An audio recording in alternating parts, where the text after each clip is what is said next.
Pie mikrofona lūdzu Sarmīti Ēlerti. Lūdzu.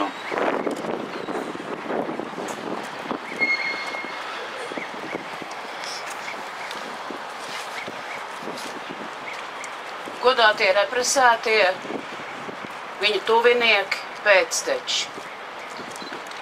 Šis datums, 25. marts, ne tikai šodien, bet uz laikiem paliks kā datums, kurā mēs pieminēsim nevainīgus cilvēkus un pieminēsim arī to, kas notiek ar tautu, ja ir pazaudēta sava valsts. Pieminēsim to, ka valsts, kura nevar aizstāvēt savus cilvēkus, šie cilvēki tiek vajāti, pazemoti un nogalināti.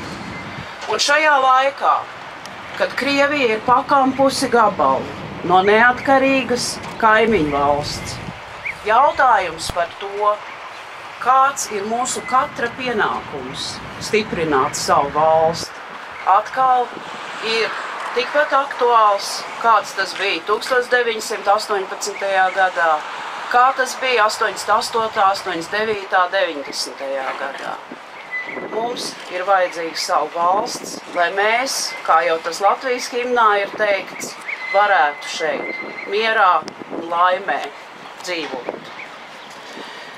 Es šodien šajā dienā pieminu arī savus vecvecākus, savu vecmāmu un vectēvu, kurus izsūtīja no stendas, tātad viņus savāca stendē, viņiem bija jākāp vilcienā, un viņu vilciens, tāpat kā daudz, gāja cauri šai stacijai.